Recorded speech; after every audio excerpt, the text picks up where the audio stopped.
Lo que pasa es que estamos acostumbrados a Lucas a que la gente se pide una hora más tarde. Por lo tanto, todavía tenéis que llegar gente, pero lo vamos ya acostumbrando a que venga a la hora que se hacen los actos, porque si no, nunca terminamos. Bueno, ¿sabéis para qué es la conferencia? Para tratar el tema de Libia y el tema de Siria. Para eso tenemos aquí a la Purificación González de la Blanca, que hace muchos años pues, nos conocimos. Ella militaba en la Asociación Ecologista Pacifista Gaditana, que os recordáis, y nosotros éramos el sindicato de los del campo. Organizamos ya primero de los 80 la primera masa que se hizo a Rota. En la misma época, en conjunto, organizamos una marcha por todos los pueblos de Cádiz, exigiendo al gobierno andaluz un pacto andaluz por la naturaleza. Así enlazábamos el tema ecologista con el tema social, que era el tema de los jornaleros en Andalucía. Y Purificación, después de todo esto, también militó en Los Verdes, fue concejal en el Ayuntamiento de Cádiz, también ha sido vocal en el Parque Nacional de Doñana, colabora en el periódico El Diario de Cádiz y El País, también es escritora, tiene algunos libros escritos, entre esos uno que a mí me ha gustado, que llegué a leer, lo que era El invierno de la roza, que habla del tema de la comarca de Jerez, del tema de la viña y la bodega y demás, de la familia de aquella época, del final del siglo XIX. Y últimamente pues, también es militante de Ojos para la Paz. Ojos para la Paz es una organización que se creó en el 2011, creo recordar, cuando el tema de Libia, porque había una gente muy inquieta para que no sucediera en Libia lo que sucedió en Irak. Era gente de periodistas, gente intelectuales, y entonces pues ella también se puso manos a la obra en este movimiento. Y entonces yo no me quiero retener mucho y que ella diga qué es lo que a ella le parezca, claro, que es lo que estamos acostumbrados aquí a escuchar. Y ya ella puede ser como de la familia, aquí cuando se viene 2 veces ya es como de la familia. Bueno, pues muchas gracias. Muchas gracias al SAT por permitirnos tener este acto aquí hoy para hablar por haberme invitado a hablar sobre Libia, sobre Siria y la guerra del imperio. Y sobre todo porque es un momento en que hay un silencio mediático brutal y una manipulación mediática sobre estos temas. Muchas gracias a Pilín por la presentación que ha hecho. Si os parece, primero vamos a ver un vídeo y luego vamos a seguir con la charla. Creo que es muy oportuno.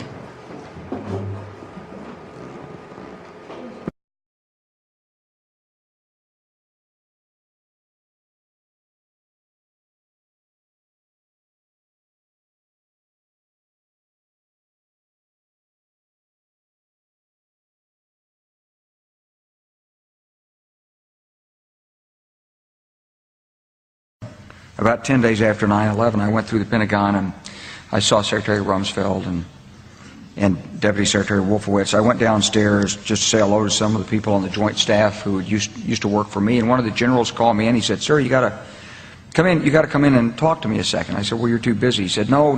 He says, "We've made the decision. We're going to war with Iraq." This was on or about the 20th of September. I said, "We're going to war with Iraq. Why?" He said, "I don't know." He said, "I guess they don't know what else to do."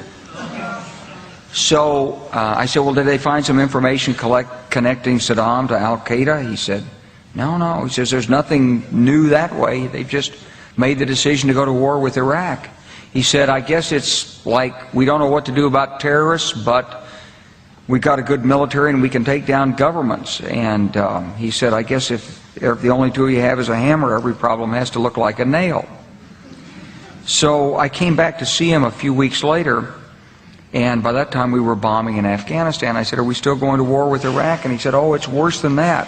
He said, he reached over on his desk, he picked up a piece of paper, and he said, I just got this down from upstairs," meaning the Secretary of Defense's office today, and he said, "This is a memo that describes how we're going to take out 7 countries in 5 years. Starting with Iraq, and then Syria, Lebanon, Libya, Somalia, Sudan, and finishing off Iran." The truth is about the Middle East is, had there been no oil there, it would be like Africa. Nobody is threatening to intervene in Africa. The problem is the opposite. We keep asking for people to intervene and stop it. And there's no question that the presence of petroleum throughout the region has sparked great power involvement. Whether that was the specific motivation for the coup or not, I can't tell you, but there's always been this attitude that somehow we could intervene and use force in the region.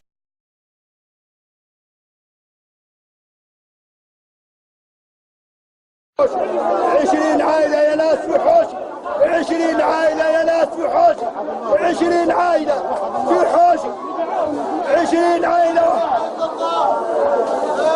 5 عشان يا ناس، 5 عشان يا ناس، 20 عائلة في حوش. شفتها خلاص فرقت برا بيه برا لا تشيل لا تشيل لا تشيل شيل شوف شيل هات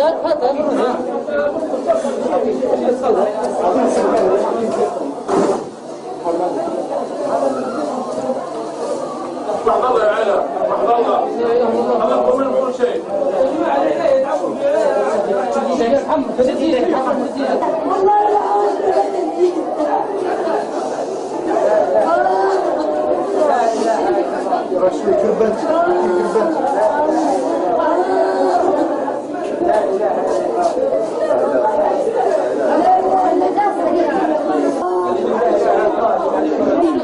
حسبي الله ونعم الوكيل. يا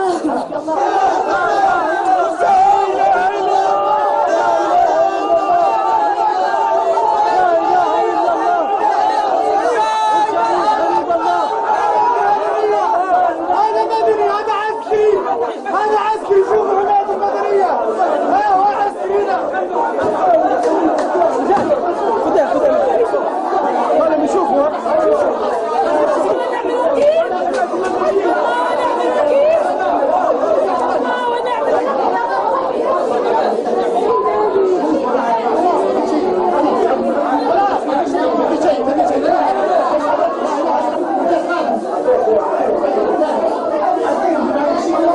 يا اخوي خليك شويه خليك نقول لعلي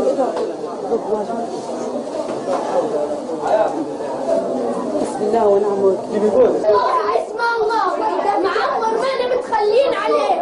لو كان يصير فلسطين صراحة يقول والله معمر ليبيا وبس. والله انا ام شهيده عمين عمرها عمين مسقط ما بين يدي. والله اكبر فوق كيد المعتدين. الله اكبر يا رب. والله اللي تديروا فيه حرام. بيجيبوا لكم الاحتلال افهم الاحتلال. سويتي يا راجل. سويتي يا ناس. سويتي يا ناس.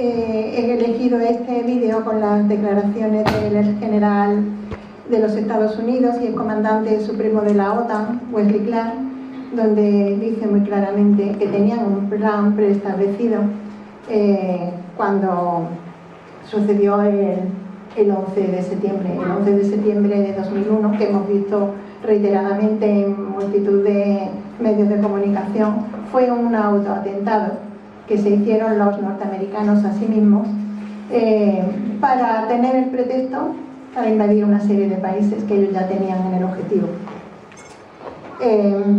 No les importó asesinar a 3.000 personas ni para nada en absoluto si se cumplían sus planes.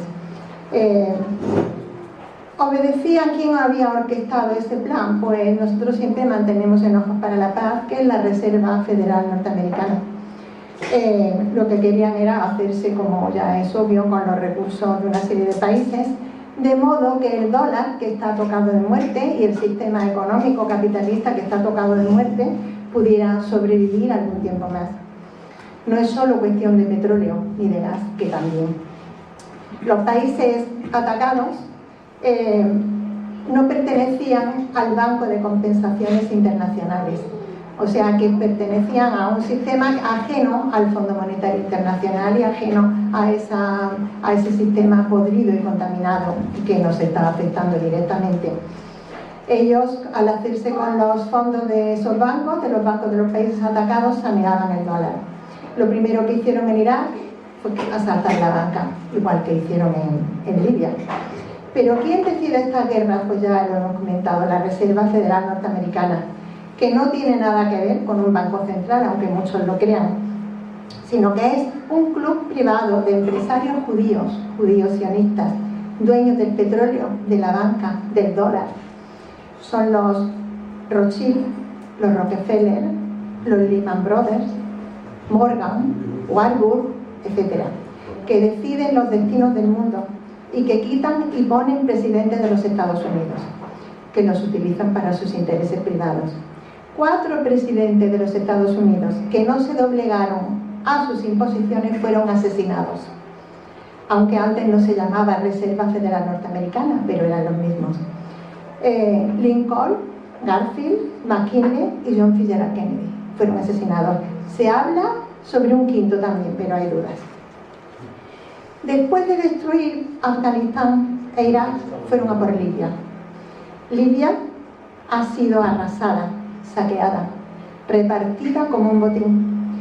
Y en este país sí que hicieron una revolución, una verdadera revolución. Ahora que hablamos tanto de Mandela, que hizo muchas cosas positivas, tanto a nivel nacional como a nivel internacional, y desde luego acabó con el apartheid, pero en Sudáfrica hay mucha pobreza, hay muchas diferencias sociales. En Libia no las había. Como nos contó personalmente el general Jalifa, que hizo la revolución con Gaddafi, en 1969 unos cuantos oficiales del ejército libio, con Gaddafi a la cabeza, en ausencia del rey Idris, que estaba un rey que fue impuesto por los ingleses, por los británicos, que estaba de vacaciones en un balneario turco, en ausencia de este rey, dieron un golpe de estado. Solo hubo un muerto y se hicieron con el poder en Libia.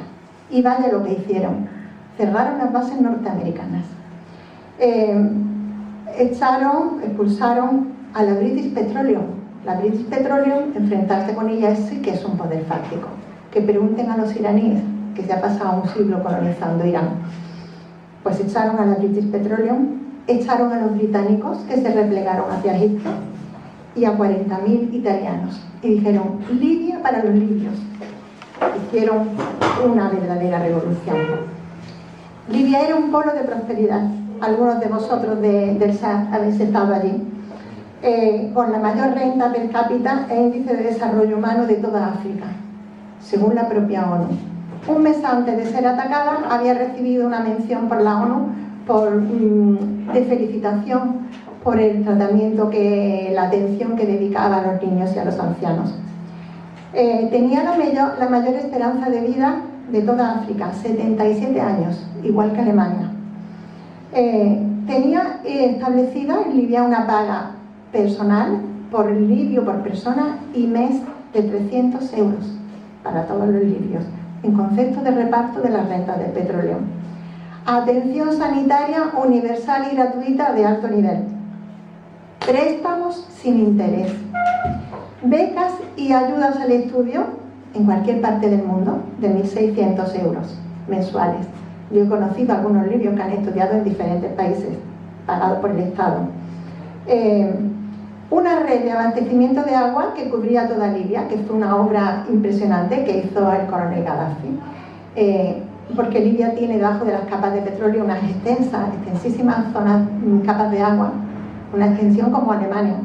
Bueno, pues hizo una obra de ingeniería impresionante, afloró lo que ellos llamaban el gran río artificial, puso en regadío Libia, el agua era gratis como la luz, y se crearon extensas zonas de regadío y se plantaron millones de árboles en el desierto.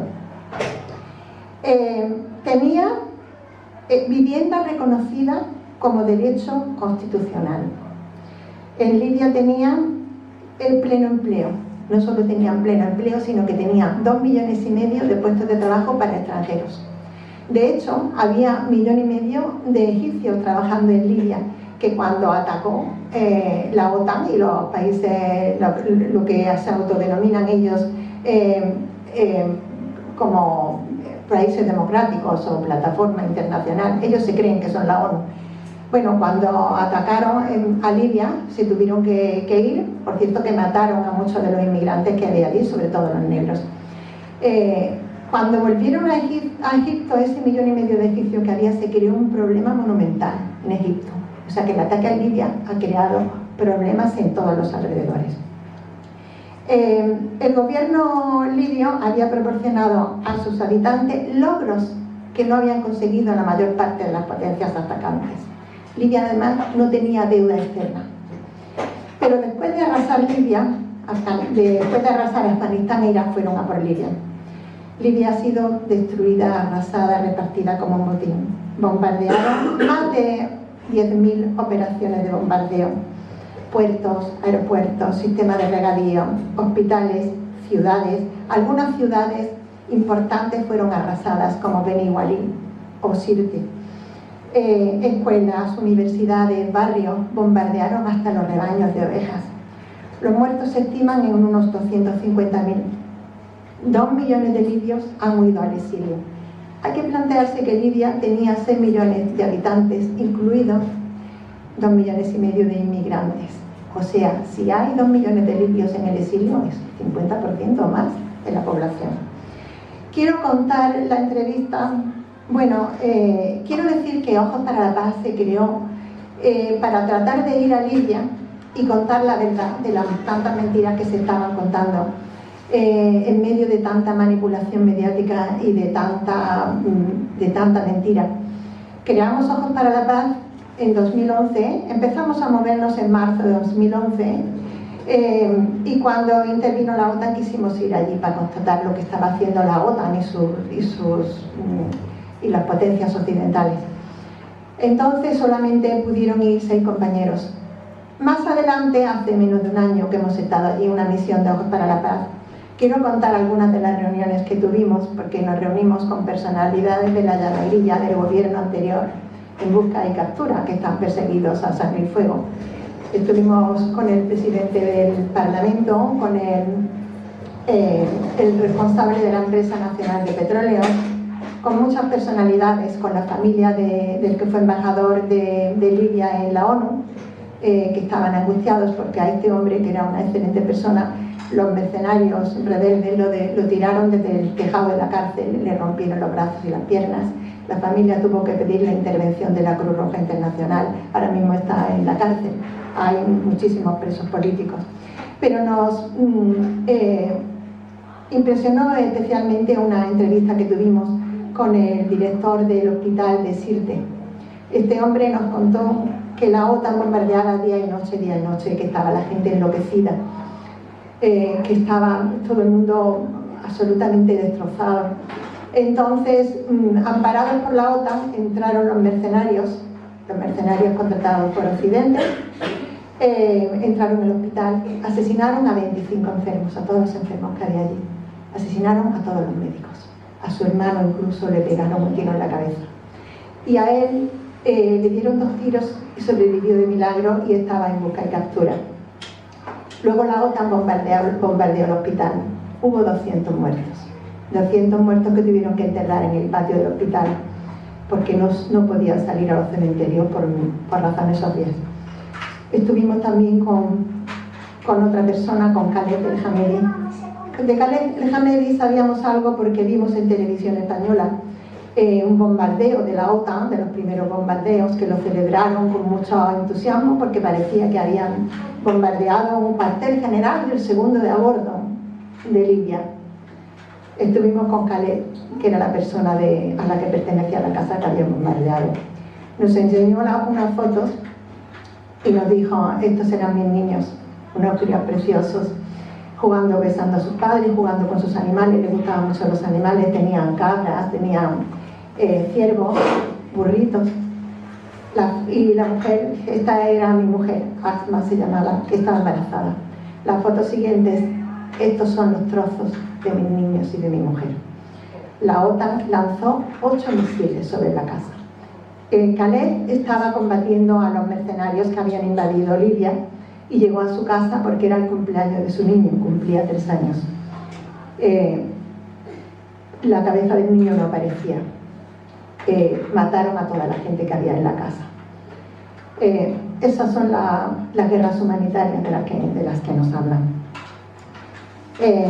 Pero Estados Unidos y las potencias coloniales han conquistado el territorio libio, pero no han conquistado a los libios. Los libios siguen trabajando por la independencia de su país. Y nosotros, bueno, Khaled el-Hamedi nos dijo: yo viviré lo que me queda de vida para combatir a la OTAN. Y nosotros le dijimos que en eso contaba con nosotros. Este hombre puso una denuncia en Bruselas contra la OTAN por lo que le habían hecho y le dijeron, se la desestimaron, porque le dijeron que él no era ciudadano de la Unión Europea. Entonces nosotros desde Ojos para la Paz dijimos que le apoyaríamos. De hecho estamos haciendo fichas de todos los asuntos estos que hemos visto allí. Tenemos en sitio preferente las fotos suyas, porque no queremos que la cosa quede de esta manera. ¿Cuál es el contexto de todas estas guerras? Pues no es otro que el complot que ya hemos visto, un complot orquestado por la Reserva Federal Norteamericana, que tienen un guión de países y que van cumpliendo ese guión, porque ahora van a por Siria.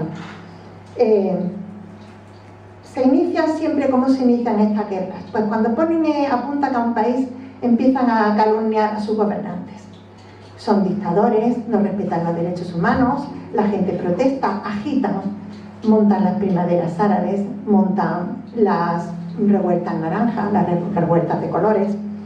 Empiezan con los titulares de los medios de comunicación, con una campaña, pues Gaddafi es un dictador o Bashar al-Assad es un dictador.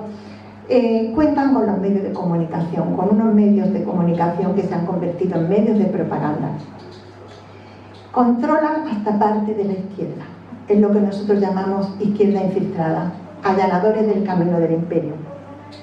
Todos esos que estaban contra la guerra de Irak, pero que han callado con la guerra de Libia o con los ataques a Siria, son esos llamados ninis, que dicen: yo no estoy con la OTAN, pero tampoco estoy con Gaddafi, no estoy con la OTAN, ni estoy con Bashar al-Assad.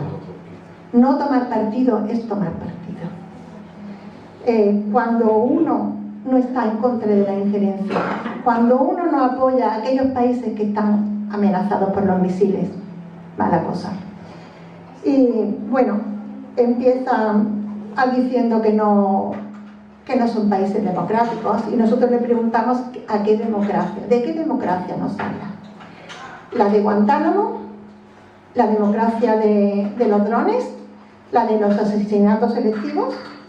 ¿La de la injerencia en los países soberanos para saquear sus recursos? ¿O la democracia que tenemos nosotros, que recorta las pensiones de los ancianos, que recorta las ayudas sociales para enriquecer a los bancos? De esa democracia es de la que nos hablan. Bueno, pues esta es lo que está sucediendo, un guión de países que van atacando. Por supuesto, la Reserva Federal Norteamericana no solamente cuenta con los medios de comunicación y con esta izquierda infiltrada, cuentan también con la ONU, con los gobiernos, con la OTAN, con la CIA, con el Tribunal Penal Internacional, con una serie de colectivos que están infiltrados, que se extienden por todo el mundo, como Reporteros Sin Fronteras, Médicos Sin Fronteras, Derechos Humanos, Amnistía Internacional. Ellos les ayudan a llevar adelante el guión. Nosotros desde Ojos para la Paz hemos denunciado, hemos pedido el cese de Mary Pillay, la alta comisionada para los derechos humanos de la ONU, que no para de pedir guerras, que pidió la guerra de Libia. Ella es la responsable de que atacaran, porque fue ya el detonante. Cuando juró y certificó que Gaddafi había atacado a su población, nosotros teníamos allí 2 compañeros que fueron al sitio donde supuestamente había atacado, y la gente se llevaba las manos a la cabeza. ¿Cómo nos va a atacar el gobierno si nos da hospitales? Pues la mentira y el embuste y la calumnia sigue adelante, y atacaron Libia.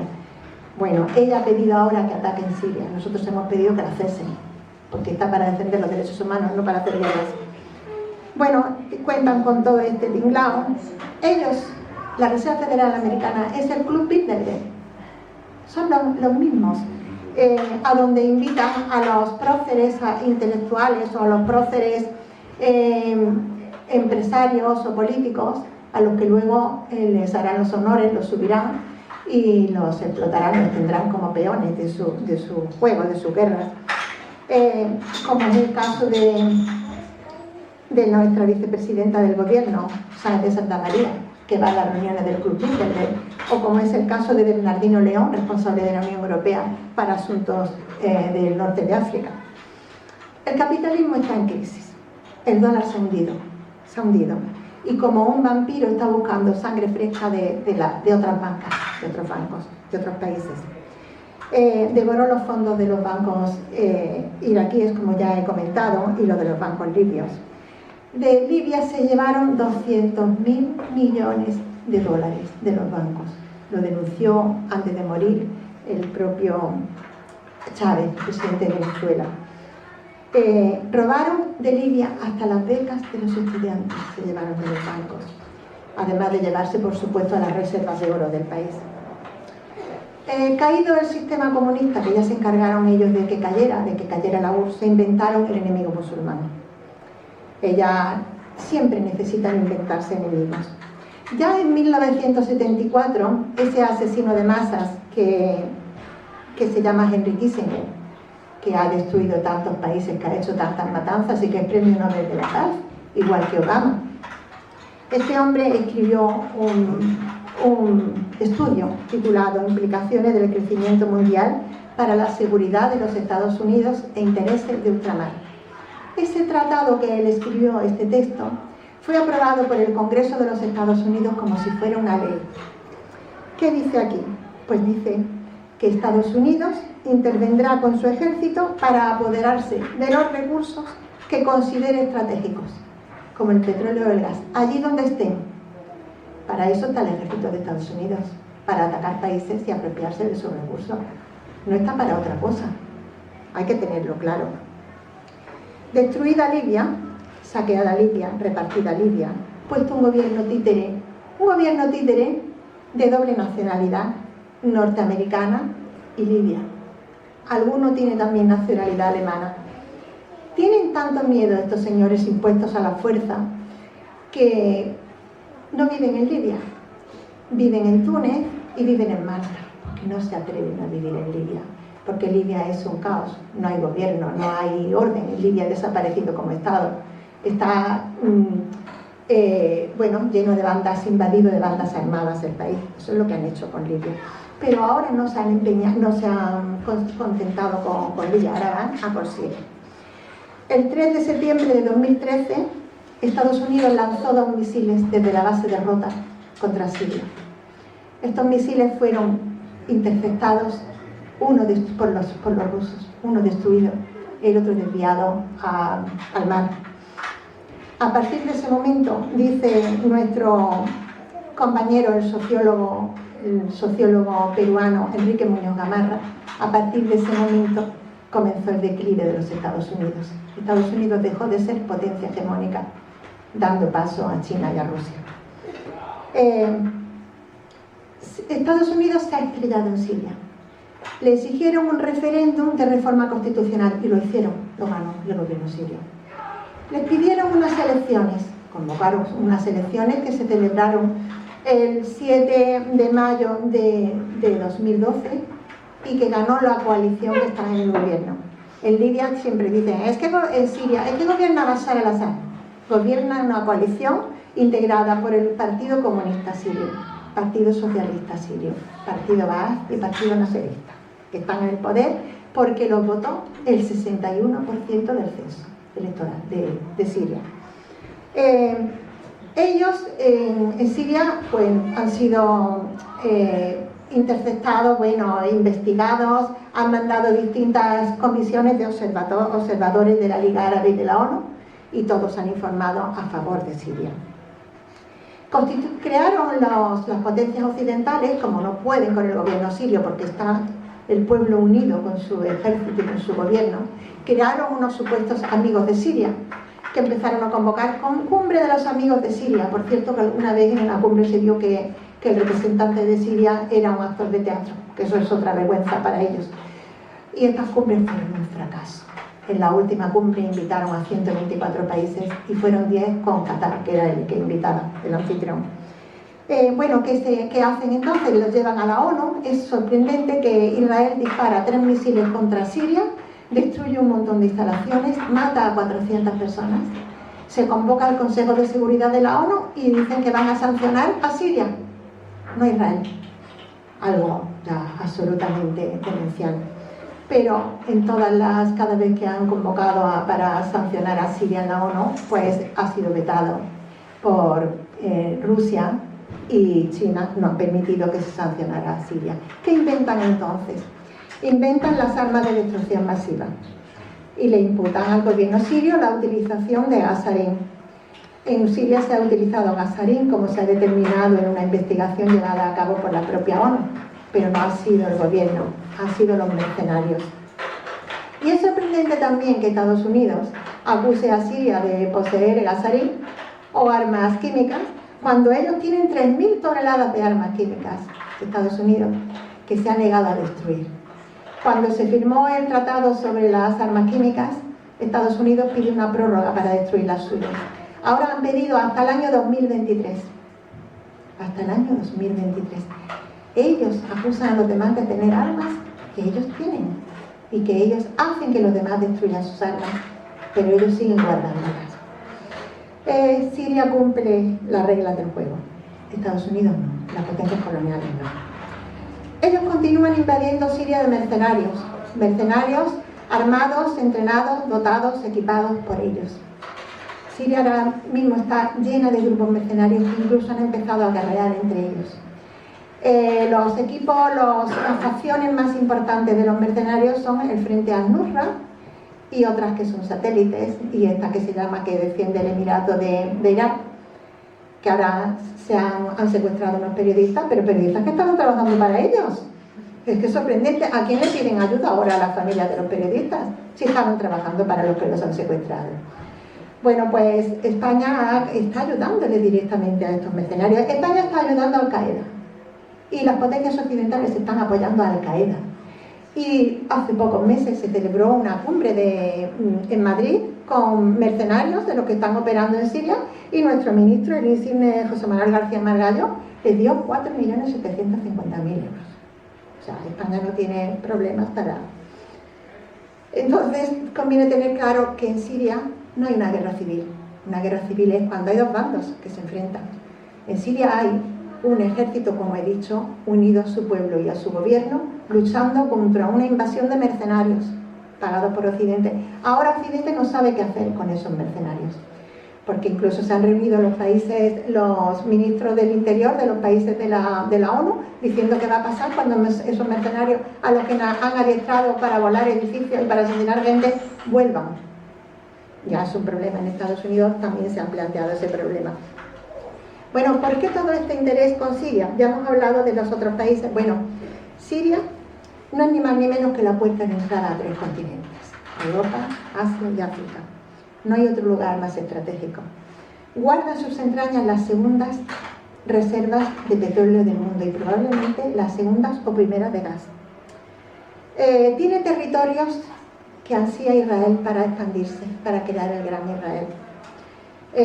Tiene suelo por el que dar salida hasta el Mediterráneo a gasoductos y oleoductos de lo que piensan, donde transportar, lo que piensan robar a estos países, a la misma Siria y a Irán y a otros países.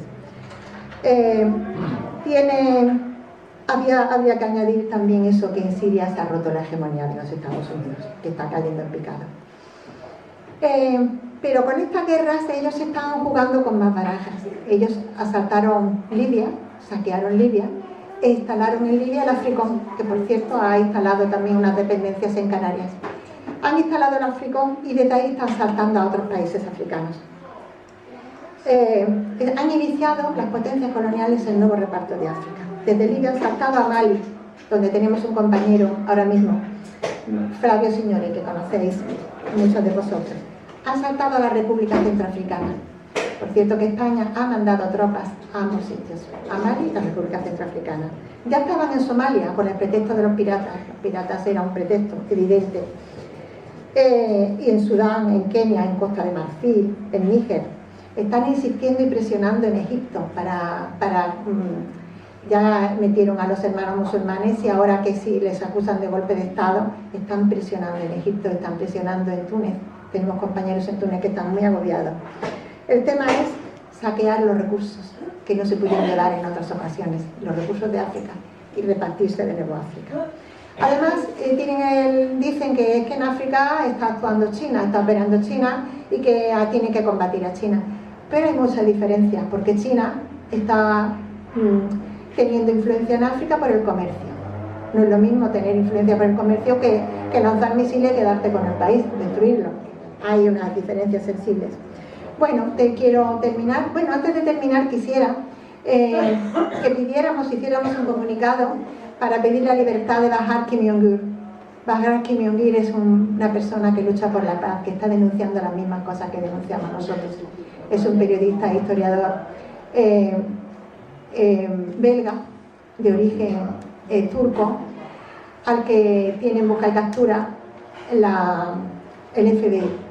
Lo han detenido en Italia. Lo detuvieron en España y tuvieron que liberarlo porque no hay cargos contra él, más que pide la paz, que está denunciando lo que está sucediendo en el mundo. Lo han encarcelado en Italia. Hemos lanzado una oleada de correos a la ministra de Justicia de Italia pidiendo su liberación, pero ahí está pendiente de que lo que decidan. Pues si os parece, luego vamos a dar un comunicado o algo en este sentido. Bueno, y decir que los medios de comunicación se han convertido en medios de propaganda y por eso que no permiten que salga la verdad, pero nosotros vamos a seguir contando la verdad allí donde sea, porque llega un momento en que contar la verdad es revolucionario. Así estamos. Bueno, pues gracias. Si queréis, hay un compañero que quería intervenir, que es saharaui. O si queréis, hablamos primero y luego como... ¿Qué hacen? Sí. Que intervengan porque se han hablado de distintos pueblos africanos Sí. que cierre el siglo. Sí.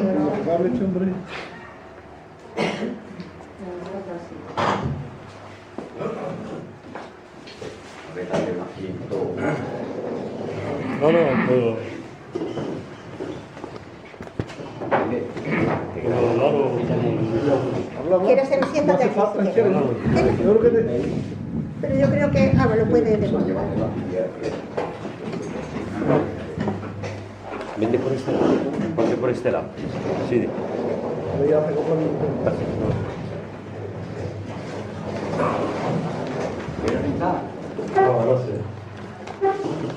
Bueno, ante todo, buenas tardes, por la 1 de la tarde.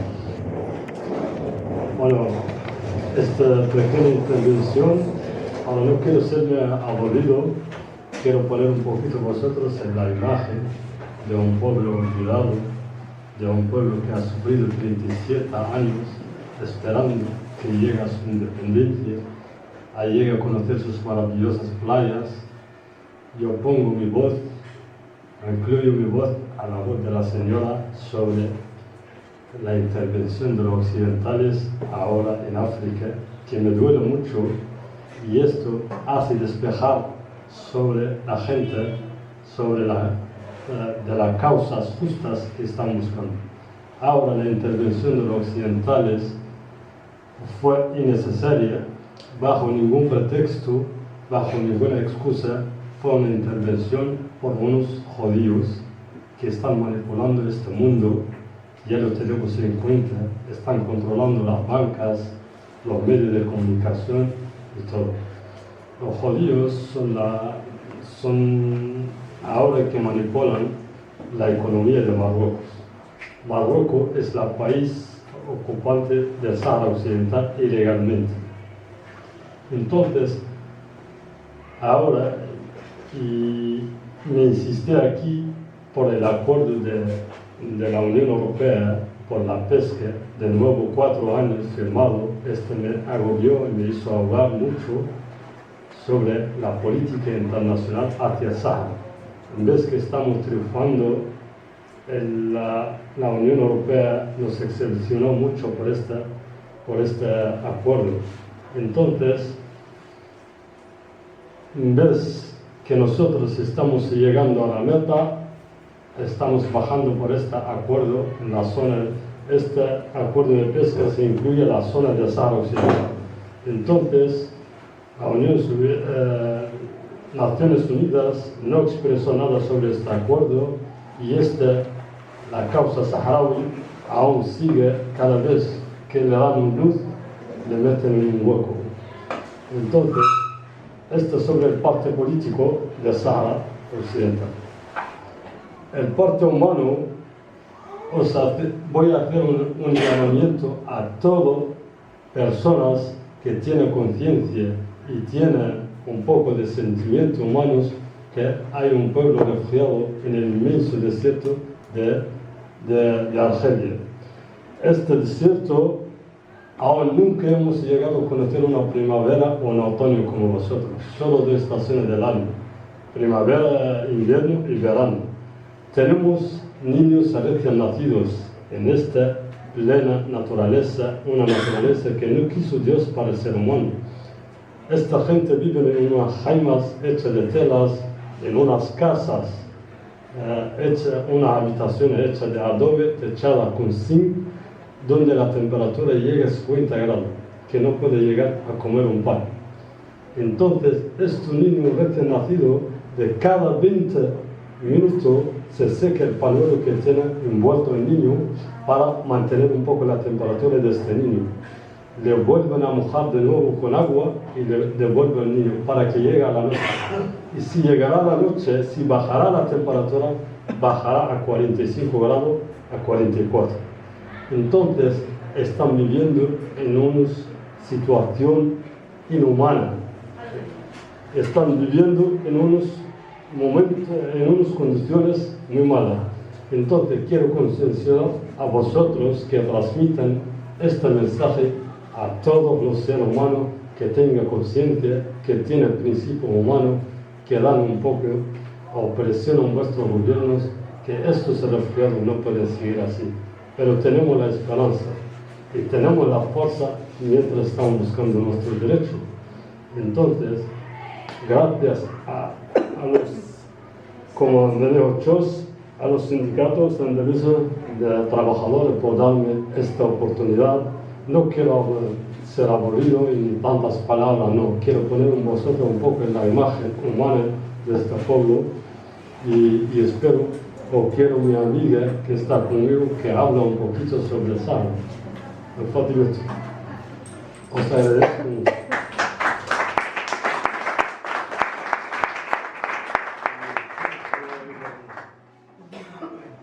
Bueno, encantada de conocerlos a todos y gracias por invitarnos para estar aquí con ustedes.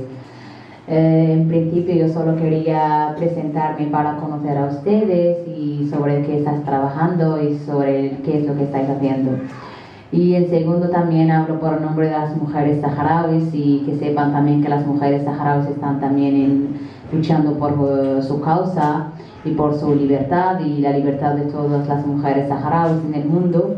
Y para también que vean que la mujer saharaui tiene también ella su lugar, que no es como la mayoría de los países árabes, que hay mucha diferencia, que la mujer saharaui tiene su lugar, tiene también ella su sitio para decidir y para luchar sobre su país y sobre su tierra.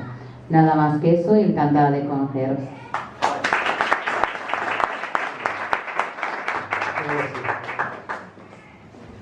Hay otras palabras. Mira, un momento. Vamos a contestar las palabras que ha pedido y ahora cogemos la intervención. Yo, en la línea que comentaba Achus, en Libia había reparto de las rentas del petróleo para todos los libios. Que a algunos no les gustara el presidente o que no les gustara Gaddafi, bueno, en Libia había un consejo de las tribus, y las leyes se decidían en el consejo tribal.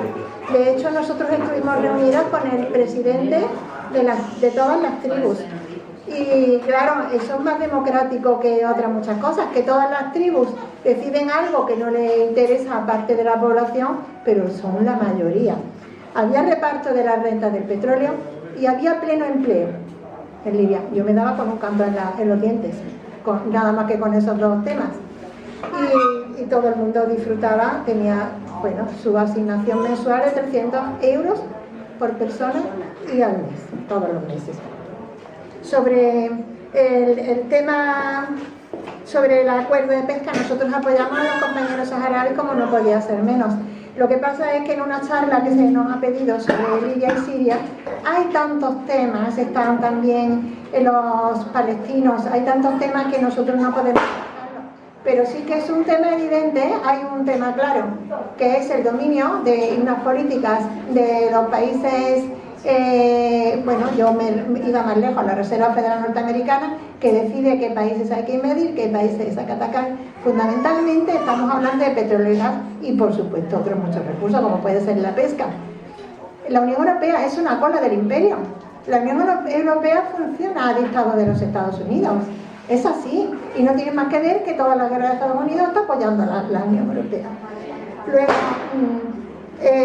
Benito hablaba de, yo no sé si se le ha contestado de alguna manera, de la explotación del capitalismo, claro, que explota todo, la mano de obra también. Aunque el capitalismo, la hoja de ruta que tiene, como tiene Kissinger, que ya he comentado, el documento ese elaborado por Kissinger, lo que quiere es que desaparezca parte de la población humana. Dicen que sobrepoblación y que hay que hacer lo que sea. En el documento de Kissinger, que yo recomiendo su lectura, clave para esto, que he comentado antes el nombre, sobre los intereses de ultramar y de Estados Unidos, pues viene eso especificado, que sobra población y que no hay para todos. Ellos tienen los recursos. Cuanto más población menos recursos. Es así de claro. No sé si he contestado, porque eso es muy genérico, no podemos meternos en detalles. Hay palabras, tenemos que unirnos a hacer una piña y decir el enemigo es el de enfrente, no el de al lado, que es lo que suele pasarnos, que buscamos el enemigo por el lado y el enemigo está enfrente. Otro tema que no sé si lo hemos comentado o lo he comentado antes. Hay que respetar, hay un principio básico en derecho internacional que es la no injerencia. Cada país tiene derecho a realizar su revolución o elegir su sistema de acuerdo con sus necesidades y con su gente. En Libia había un sistema diferente, pero en Libia había mucha clase, había creado mucha clase media, no había pobreza. Entonces, que no me gusta el gobernante, que no me gusta porque puede ser más guapo, más feo, o porque... No, mire usted, vamos a los resultados. Por sus obras se conocen. ¿Qué ha hecho en Libia? Pues todo el mundo tiene derecho a la educación, hay sanidad universal y gratuita, el reparto de la renta del petróleo, mucha clase media, no había desempleo, no había deuda externa. Bueno, pues parece poco revolucionario conseguir eso, partiendo de la nada, echando a los norteamericanos, cerrando las bases, echando a los del petróleo. Bueno, menudo mérito.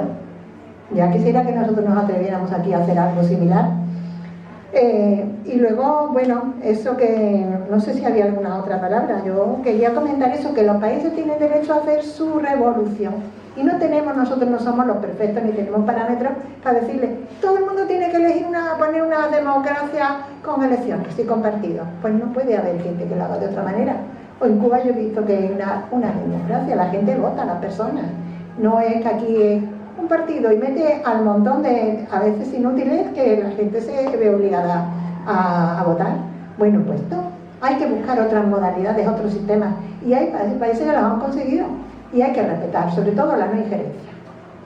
Si nosotros fuéramos perfectos podríamos ir a dar lecciones, pero con todo lo que estamos haciendo en el mundo. Bueno, hay una palabra Benilla que me parece que es Benito. Y tengo que hacer una pequeña intervención, yo hablo Benito y la compañera Cura despide. Bueno, vamos a ver. La compañera que dijo que dónde estaba la esperanza, yo le digo que la esperanza está en la organización referente, que la tenemos que crear ante todo para derrotar esta injusticia. Yo quiero hablar de Libia porque parece que estamos más informados de Libia que de Siria.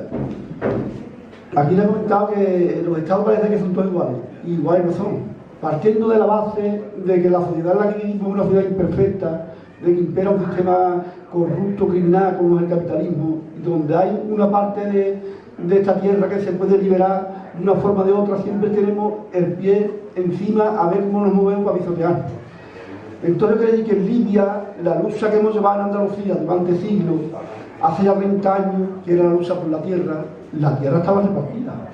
Le daba a los agricultores la tierra, le daba los aparejos de labranza, le daba la vivienda, y le daba la semilla, le daba todo lo que necesitaba para llevar esa tierra para adelante. Y aquí todavía, después de siglos, seguimos luchando por la reforma agraria.